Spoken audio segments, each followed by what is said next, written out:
Hello sa inyong lahat. Ako si Aina.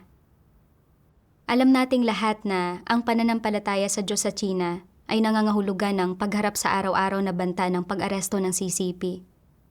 Nakaamba ang panganib kahit saan. Ang bida ng artikulo natin ngayong araw ay gumagawa ng kanyang tungkulin sa ganitong uri ng kapaligiran. Ipinagkanulo pa nga siya ng isang hudas at tinugis ng CCP. Paano niya dinanas ang mapanganib na sitwasyong ito? At paano niya pinanghawakan ang kanyang tungkulin sa gitna ng ganoong mapanganib na kapaligiran? Pakinggan natin ang kanyang karanasan. Nagtatrabaho ako bilang isang mangangaral sa iglesia at responsable ako sa gawain ng ilang iglesia. Isang gabi noong Enero 2024, ipinasa sa akin ni Sister Liu Min ang isang dokumento tungkol sa pagpapatalsik sa hudas na si Jiang at sinabi sa akin, ipinagkanulo ni Jiang ang maraming lider at manggagawa pagkatapos siyang maaresto. Ipinagkanulo ka rin niya. Kailangan mong mag-ingat. Medyo kinabahan ako at naisip ko, ipinagkanulo ako ni Jiang. Kaya ngayon ay naging target na ako. Tinutugis ng CCP. Baka maaresto ako balang araw, kaya kailangan ko talagang mag-ingat. Isang araw noong Abril, nakatanggap ako ng isa pang sulat mula sa isang katrabaho na nagsasabing, pagkatapos maaresto, naging hudas si Yu at ipinagkanulo ka. Pero hindi ko alam kung kinilala niya ang litrato mo. Kailangan mong mag-ingat. Nang marinig ko ito, mas lalo pa akong nag-alala at naisip ko, kung ang mga pulis ng CCP ay may litrato ko at hihingin pa sa isang hudas na kilalanin ako ay nasa napakadelikadong sitwasyon. Ngayon, may mga high definition na kamera kahit saan at may drone din na nagmamatsyag. Matitiktikan ako kahit saan ako magpunta at hindi maiiwasang ako ay maaresto. Kapag nahuhuli ng mga pulis ang mga lider at manggagawa, inuusig nila ang mga ito hanggang sa kamatayan. Kung maaresto ako at hindi makayanan ang pagpapahirap, maging hudas o mabugbog hanggang mamatay, hindi ba't masasayang lang ang pananampalataya ko? Habang lalo ko itong iniisip, lalo akong natatakot. Naramdaman kong masyadong mapanganib ang pagiging isang lider o manggagawa. Noong panahong iyon, hindi nagbubunga ng mga resulta ang gawain ng ebanghelyo sa mga iglesyang ako ang responsable. Gusto kong pumunta para alamin kung bakit hindi nagbubunga ng mga resulta ang gawain. Pero naisip ko kung paanong tinutugis ako ng CCP at hindi maganda ang mga kapaligiran ng mga iglesyang ako ang responsable. Kung makikita ako ng mga pulis ng CCP habang papunta roon, pwede akong arestuhin anumang oras. Nang maisip ko ito, hindi na ako nangahas na pumunta. Noong panahong iyon, maraming kapatid ang namumuhay sa takot at karuwagan at pasibo sa paggawa ng kanilang mga tungkulin. Sa partikular, ang gawain ng ebanghelyo ay hindi kinakitaan ng pagbuti. Kahit na patuloy akong sumusulat ng mga liham para subaybayan ang gawain, wala pa ring gaanong pag-usad. Isang gabi, nakatanggap ako ng sulat mula sa mga nakatataas na lider. Sinabi rito, ang gawain ng ebanghelyo sa ilang iglesia ay hindi nagbubunga ng anumang mga resulta. Bilang isang mangangaral, dapat kang pumunta sa mga iglesia para unawain mo mismo ang sitwasyon. Tuklasin ang mga problema at lutasin ang mga ito. Nang mabasa ko ito, naramdaman ko na medyo lumalaban ako at naisip ko, lahat ng iglesyang ako ang responsable ay nasa masasamang kapaligiran. Masyadong mapanganib para sa akin na pumunta roon at sumubaybay sa gawain. Isa pa, ang pangunahing layo ng CCP ay ang pag-aresto sa mga lider at manggagawa. Kung maaresto ako, maaari pang mawala ang buhay ko. Mas mabuti pang huwag na akong pumunta kahit saan. Dapat magtago na lang ako at sumulat ng mga liham para subaybayan ang gawain. Mas ligtas ito sa ganoong paraan. Nang maisip ko ito, hindi mapakali ang kalooban ko. Halos natigil na ang gawain ng ebanghelyo sa mga iglesyang responsibilidad ko at kailangan kong pumunta roon kaagad para lutasin ito. Pero takot akong mahuli, kaya hindi ako nangahas na pumunta. Hindi ko alam ang gagawin ko. Namuhay ako sa pag-aalala at pagkabalisa. Kinabukasan, nakatanggap ako ng isa pang sulat mula sa mga nakatataas na lider. Sinabi rito, ang mga iglesyang ikaw ang responsable ay mabagal ang naging pag-usad sa iba't ibang item ng gawain. Namumuhay sa karuwagan ang mga kapatid at napakapasibo sa paggawa ng kanilang mga tungkulin. Dapat pumunta ka at tingnan mo. Pagkabasa ko ng sulat mula sa mga lider, alam kong dapat akong pumunta sa mga iglesia at talagang lutasin ang mga problema. Pero naisip ko kung paanong. Noong nakaraan, isang lider ang binugbog hanggang mamatay ng mga pulis 3 araw matapos maaresto at naduwag ako sa kalooban. Gusto ko na nga lang gumawa ng isang ordinaryong tungkulin kung saan hindi ko na kailangang sumuong sa ganoong kalaking panganib. Napagtanto kong mali ang kalagayan ko at naghanap ako ng mga salita ng Diyos para lutasin ito. Sa aking mga devosyonal sa umaga, nabasa ko ang isang sipi ng mga salita ng Diyos na binanggit sa isang video ng patotoong batay sa karanasan na nakatulong ng malaki sa akin.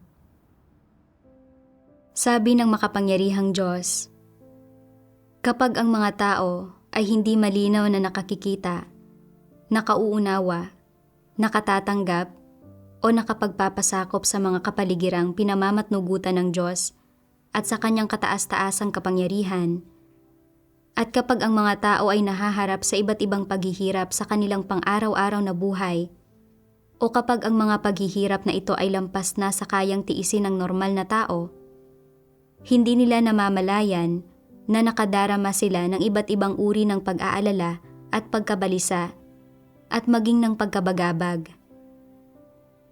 Hindi nila alam kung ano ang mangyayari bukas o sa susunod na araw o kung ano ang kanilang magiging hinaharap, kaya sila ay nababagabag, nababalisa at nag-aalala sa kung ano-anong bagay.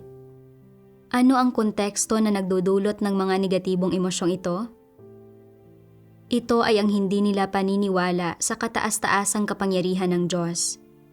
Ibig sabihin, hindi nila magawang maniwala at lubos na maunawaan ang kataas-taasang kapangyarihan ng Diyos at wala silang tunay na pananalig sa Diyos sa puso nila. Kahit kapag nakikita ng sarili nilang mga mata ang mga katunayan ng kataas-taasang kapangyarihan ng Diyos, hindi nila ito nauunawaan o paniniwalaan. Hindi sila naniniwala na hawak ng Diyos ang kataas-taasang kapangyarihan sa kanilang kapalaran.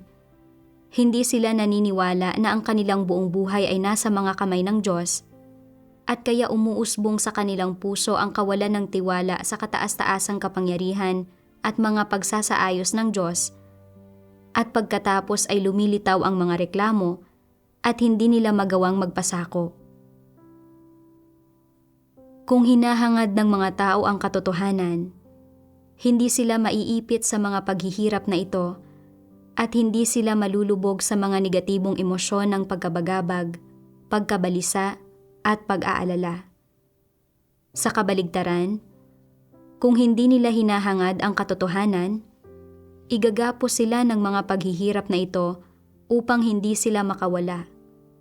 At kung hindi nila malutas ang mga ito, sa huli ay magiging mga negatibong emosyon ang mga ito na gagapos sa kanila sa kaibuturan ng kanilang puso, nakakaapekto sa kanilang mga normal na buhay at sa normal na paggampan sa kanilang tungkulin, na pawang magpaparamdam sa kanila na nasusupil sila at hindi makalaya, Ito ang kalalabasan ng mga tao dahil sa mga ito. Mula sa mga salita ng Diyos, naunawaan ko na ang takot kong maaresto at mabugbog hanggang kamatayan ay dahil talaga sa hindi pagkaunawa sa pagkamakapangyarihan sa lahat at kataas-taasang kapangyarihan ng Diyos. Hindi ako naniniwala na ang lahat ng bagay ay nasa ilalim ng kataas-taasang kapangyarihan ng Diyos. Dahil ipinagkanulo ako ng isang Judas at target na ako ngayon ng CCP, natakot ako na kung maaresto ako at hindi ko makayanan ang pagpapahirap, magiging Judas ako o mabubugbog hanggang mamatay, mawawala ang pagkakataon kong maligtas. Kaya hindi ako nangahas na pumunta sa mga iglesia para lutasin ang mga problema. Ayaw kong magpasakop sa kapaligirang pinamatnugutan ng Diyos para sa akin. Nagreklamo pa nga ako na masyadong mapanganib ang paggawa sa mga tungkulin ng mga lider at manggagawa, at ginusto kong gumawa ng isang ordinaryong tungkulin na walang kaakibat na anumang malaking panganib. Wala talaga akong ipinakitang katapatan o pagpapasakop sa Diyos. Pagkatapos, nagbasa ako ng higit pang mga salita ng Diyos at naggamit ng kaunting pagkaunawa sa aking kalagayan. Sabi ng makapangyarihang Diyos, bukod sa pagsasaalang-alang sa sarili nilang seguridad, ano pa ang iniisip ng ilang partikular na antikristo? Sinasabi nila, ngayon, hindi maganda ang kapaligiran natin, kaya huwag na nating gaanong ipakita ang ating mukha at bawasan na rin ang pangangaral ng Ebanghelyo. Sa ganitong paraan, mas maliit ang tsansa natin na mahuli at hindi masisira ang gawain ng iglesia. Kung iiwasan natin na mahuli tayo, hindi tayo magiging Judas at magagawa nating manatili sa hinaharap, hindi ba? Hindi ba't mayroong mga antikristo na gumagamit ng mga gayong dahilan para ilihis ang kanilang mga kapatid? Ang ilang antikristo ay takot na takot sa kamatayan at umiiral sa buhay ng walang dangal. Gusto rin nila ang reputasyon at katayuan at handa silang umako ng mga tungkulin ng pamumuno. Bagamat alam nila na hindi madaling pasanin ang gawain ng isang lider. Kapag nalaman ng malaking pulang dragon na ginawa akong isang lider, magiging sikat ako at baka mailagay ako sa listahan ng mga pinaghahanap. At kapag nahuli ako, manganganib ang buhay ko. Alang-alang sa pagpapakasasa sa mga pakinabang ng katayuang ito, binabaliwala nila ang mga panganib na ito. Kapag nagsisilbi sila bilang mga lider, nagpapakasasa lang sila sa kasiyahan ng kanilang laman at hindi sila nakikibahagi sa aktwal na gawain. Bukod sa kaunting pakikipag-ugnayan sa iba't ibang iglesia, wala na silang ginagawa pa. Nagtatago sila sa isang lugar at hindi nakikipagkita sa kahit sino. Nananatili silang malayo at hindi alam ng mga kapatid kung sino ang kanilang lider. Ganoon katindi ang kanilang takot. Kaya, hindi ba tama na sabihin sila ay mga lider sa pangalan lamang? Oo. Hindi sila nakikibahagi sa anumang aktwal na gawain bilang mga lider. Inaalala lamang nila ang pagtatago ng kanilang sarili. Kapag tinatanong sila ng iba, kumusta ang pagiging lider? Sinasabi nila, masyado akong abala.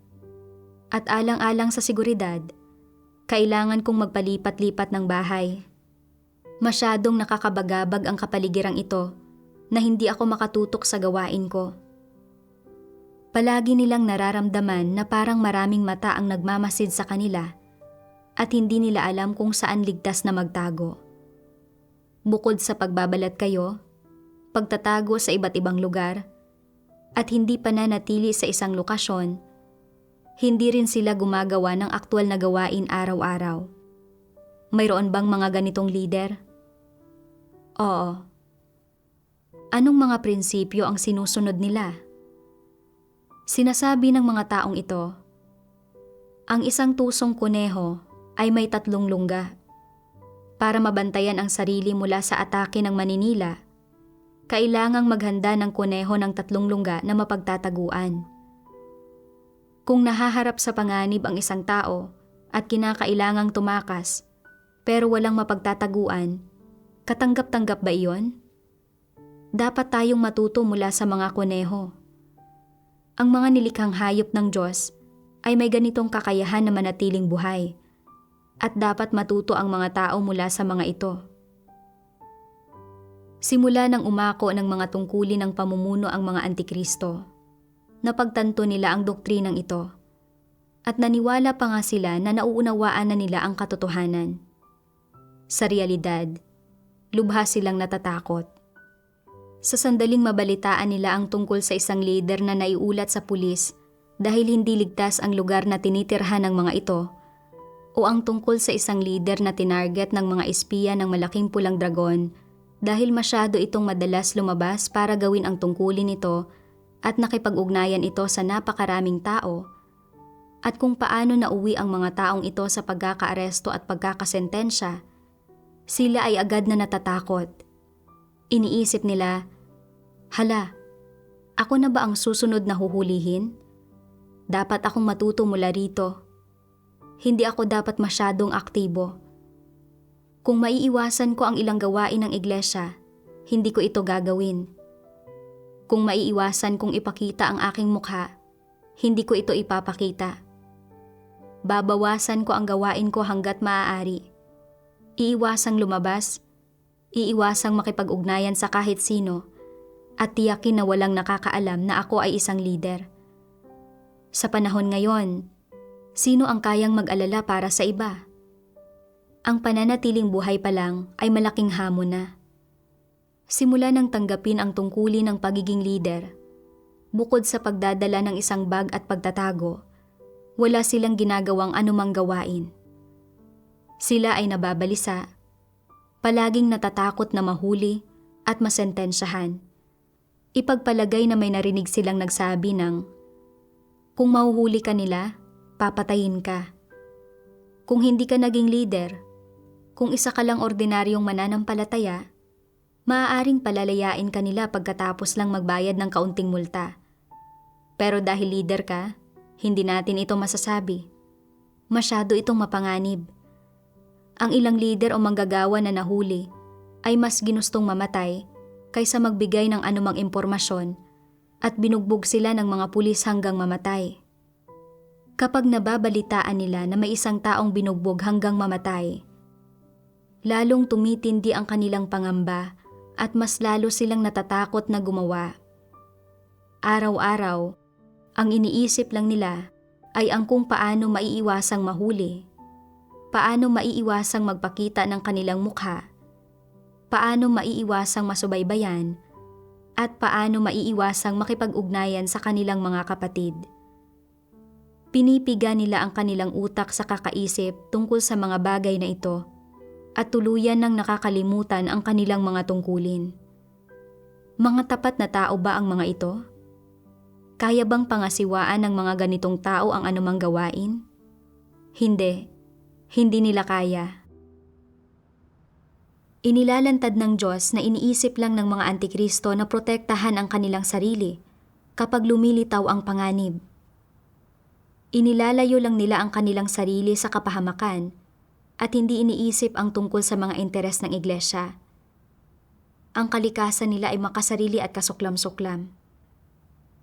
Napagtanto kong ang sarili kong pag-uugali ay kasing makasarili ng isang antikristo. Alam na alam ko na mabagal ang pag-usad ng iba't ibang item ng gawain sa mga iglesyang ako ang responsable at na namumuhay sa takot at karuwagan ang mga kapatid. Ang pagsulat lang ng mga liham para sumubaybay ay talagang hindi makapagtamo ng anumang mga resulta. Kailangan kong puntahan agad ang mga iglesia at lutasin ang mga problemang ito. Pero hindi ako nangahas na pumunta dahil takot akong maaresto. At nagreklamo pa nga ako na masyadong mapanganib ang mga tungkulin ng mga lider at manggagawa. Sa partikular, Nang maisip ko kung paanong, noong nakaraan, isang leader ang pinatay sa bugbog ng mga pulis 3 araw matapos siyang maaresto, mas lalo pa akong natakot na maaresto. Ayaw kong pumunta sa mga iglesia para lutasin ang mga problemang ito. At ginusto ko pang gumawa ng isang tungkulin na walang kaakibat na anumang panganib. Bilang isang leader, nabigo akong protektahan ang gawain ng iglesia sa kritikal na sandali. At hindi ko inisip ang sarili kong tungkulin at mga responsibilidad. Wala akong ipinakitang katapatan o pagpapasakop sa Diyos. Itinaas ako ng Diyos para gawin ang tungkulin ng isang leader. Dapat sana ay ginawa ko ng maayos ang gawain ng iglesia at pinangalagaan ko ang mga interes ng sambahayan ng Diyos. Pero sa halip, para protektahan ang sarili ko, nagtago ako. Kahiya-hiyang iniingatan ang sarili kong buhay. Sa kritikal na sandali, wala akong pakialam kung mabuhay man o mamatay ang mga kapatid. Hindi ko inisip ang mga interes ng iglesia at hindi talaga ako naging deboto sa aking tungkulin. Natigil ang gawain ng mga iglesyang ito at nakagawa na ako ng mga pagsalangsang sa pamamagitan ng pag-antala sa gawain. Kung hindi ako agad magsisisi, kahit pa magawa kong magtago at makaiwas sa pag-aaresto, hindi ko pa rin matutupad ang aking tungkulin o mga responsibilidad. Pagkakanulo iyon sa Diyos. At sa huli, ititiwalag at parurusahan ako ng Diyos tulad lang ng isang antikristo. Kalaunan, nagbasa ako ng ilan pang mga sipi ng mga salita ng Diyos na nagbigay sa akin ng pananalig at lakas. Sabi ng makapangyarihang Diyos, yaong mga nasa kapangyarihan ay maaaring mukhang malupit sa tingin. Ngunit huwag kayong matakot, sapagkat ito ay dahil maliit ang inyong pananalig. Hanggat lumalago ang inyong pananalig, magiging madali ang lahat. Magalak at tumalon hanggat gusto ninyo. Lahat ay nasa ilalim ng inyong mga paa at hawak ko. Hindi ba ipinapasya ang katuparan o pagkawasak sa isang salita ko lamang? Hindi ka dapat matakot sa ganito at ganyan. Gaano man karaming hirap at panganib ang maaari mong harapin, dapat magawa mong manatiling matatag sa aking harapan, hindi nahahadlangan ng anumang balakid, upang ang aking kalooban ay maisagawa ng walang sagabal. Ito ang iyong tungkulin. Kailangan mong tiisin ang lahat. Para sa akin, kailangan mong maging handang talikuran ang lahat at sumunod sa akin gamit ang buong lakas mo at maging handang magbayad ng anumang halaga. Ngayon ang panahon na susubukin kita. Ihahandog mo ba ang iyong katapatan sa akin? Makasusunod ka ba sa akin hanggang sa dulo ng daan ng may katapatan? Huwag matakot. Ako bilang iyong suporta. Sino ang makakahadlang sa daang ito? Tama iyon. Sa suporta ng Diyos, ano ang dapat kong katakutan? Gaano man kabagsik at kalupit ang malaking pulang dragon, nasa saklaw ito ng kataas-taasang kapangyarihan ng Diyos. Isa itong gamit panserbisyo sa mga kamay ng Diyos. Kung walang pahintulot ng Diyos, hindi ako maaaresto ng mga pulis kahit nasa harapan nila ako. Sa pagbabalik tanaw sa mga taon ng pagsunod ko sa Diyos, maraming beses na naharap ako sa panganib at muntik na akong maaresto. Ang kamanghamanghang proteksyon ng Diyos ang nagligtas sa akin sa panganib sa bawat isang pagkakataon. Halimbawa, isang gabi noong 2020, may 2 taong nag-inspeksyon sa bahay na inuupahan namin. Dahil may mga panganib sa kaligtasan ko at hindi ko maipakita ang ID card ko, isusuplong nila kami. Agresibong sinabi sa akin ng isa sa mga lalaki, "Maghintay ka lang. Aalis ako at tatawag ng pulis para arestuhin ka ngayon mismo." Pagkasabi niyon, umalis siya. Sinamantala ko at ng mga sister ko ang pagkakataon at mabilis kaming umalis. Kinaumagahan, 10 pulis ang pumunta sa bahay. Hindi nila kami maaresto. Kaya ang dinananampalatayang may-ari ng bahay ang inaresto nila sa halip. Nakita ko na kung maaaresto ako o hindi ay nasa sa Diyos. Gaya lang ng sinasabi ng Diyos.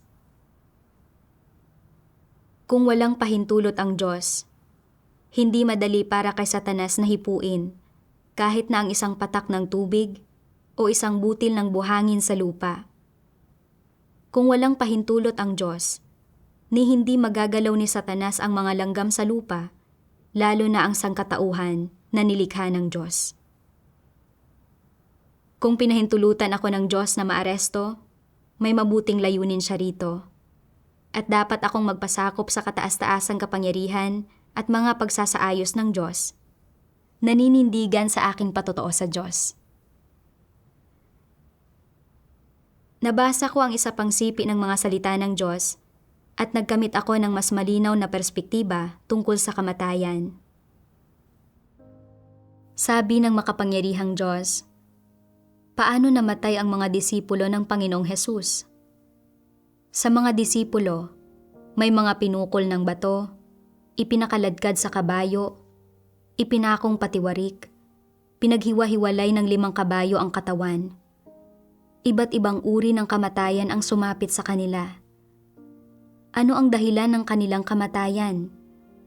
Ito ba ay dahil may ginawa silang masamang gawa at pagkatapos ay pinatay ng batas? Hindi. Ipinalaganap nila ang ebanghelyo ng Panginoon, pero hindi ito tinanggap ng mga tao ng mundo. At sa halip ay kinondena, binugbog, at binatiko sila, at pinatay pa nga sila. Ganyan kung paano sila minartir. Ang totoo, ganito namatay ang kanilang mga katawan at sumakabilang buhay. Ito ang paraan nila ng paglisan sa mundo ng tao.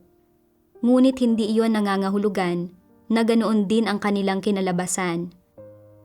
Anuman ang paraan ng kanilang pagkamatay at paglisan o kung paano man ito nangyari, hindi ito ang paraan ng Diyos sa pagtakda sa pangwakas ng mga kinalabasan ng mga buhay na iyon, ng mga nilikhang iyon. Ito ay isang bagay na dapat mong malinaw na makita. Sa kabaligtaran, ito mismo ang paraan ng pagkondena nila sa mundong ito at sa pagpatotoo sa mga gawa ng Diyos. Ginamit ng mga nilikhang ito ang kanilang napakahalagang buhay. Ginamit nila ang huling sandali ng kanilang buhay upang magpatotoo sa mga gawa ng Diyos, upang magpatotoo sa dakilang kapangyarihan ng Diyos, at upang ipahayag kay Satanas at sa mundo na tama ang mga gawa ng Diyos, na ang Panginoong Hesus ay Diyos, na Siya ang Panginoon at ang nagkatawang taong laman ng Diyos. Kahit hanggang sa huling sandali ng kanilang buhay, hindi nila kailanman itinatwa ang pangalan ng Panginoong Hesus. Hindi ba ito isang anyo ng paghatol sa mundong ito? Ginamit nila ang kanilang mga buhay upang ipahayag sa mundo, upang patunayan sa mga tao na ang Panginoong Hesus ay ang Panginoon, na ang Panginoong Hesus ay Kristo, na Siya ang nagkatawang taong laman ng Diyos, na ang gawain ng pagtutubo sa buong sangkatauhan na ginawa niya ay nagpapahintulot sa sangkatauhang ito na patuloy na mabuhay. Hindi nagbabago ang katunayang ito magpakailanman.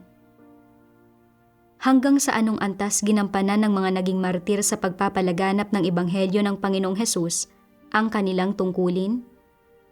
Hanggang sa pinakahuling punto ba? Paano na ipakita ang pinakahuling punto? Inialay nila ang kanilang buhay. Tama iyan. Buhay nila ang kanilang naging kabayaran. Nililinaw ng husto ng mga salita ng Diyos ang kahulugan ng kamatayan. Naging martir ang mga disipulo ng Panginoong Hesus dahil sa pagpapakalat ng ebanghelyo ng Panginoon. Ang ilan ay pinatay sa pamamagitan ng tabak, ang ilan ay binitay, at ang ilan ay ipinako sa krus.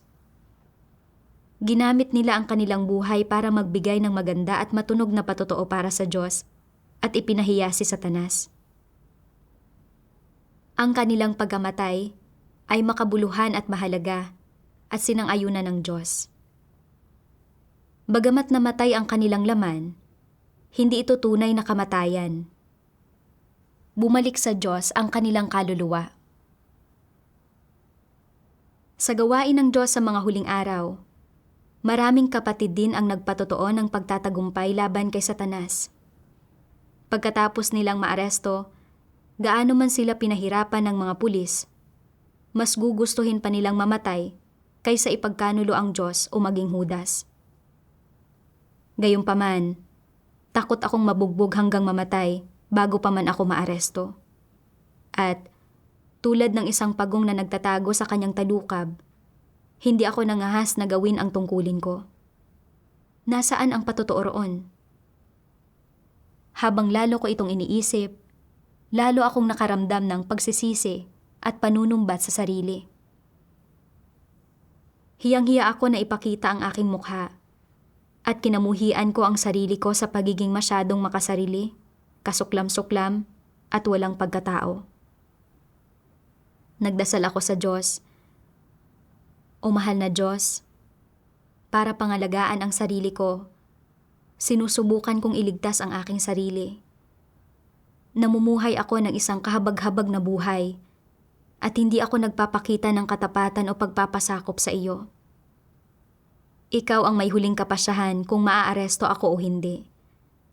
Handa akong ipagkatiwala ng lubos ang aking sarili sa iyong mga kamay at hindi na malimitahan pa ng takot sa kamatayan. Handa akong pumunta sa mga iglesia para aktwal na lumutas ng mga problema at tuparin ang aking mga tungkulin." Pagkatapos magdasal, naging mas panatag at gumaan ang pakiramdam ko.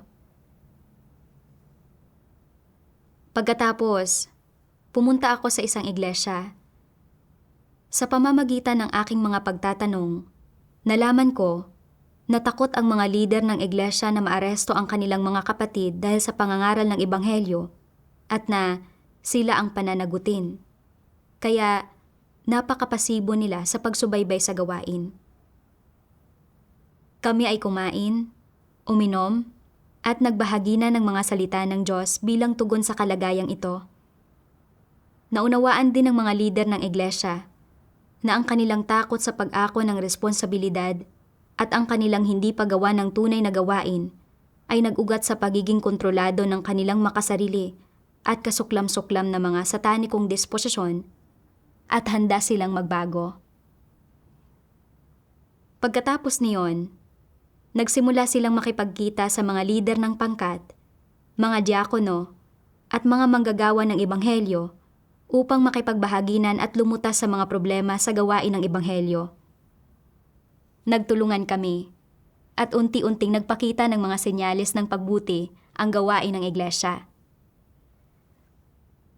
Mula sa kaibuturan ng aking puso, nagpapasalamat ako sa makapangyarihang Diyos sa pagbubunyag at pagliligtas sa akin. Dito na nagtatapos ang artikulo. Anong mga kabatiran ang nakamit ninyo mula rito? Huwag kayong mag-atubiling ibahagi ang inyong mga saloobin sa mga komento sa ibaba. Salamat sa panonood at hanggang sa muli.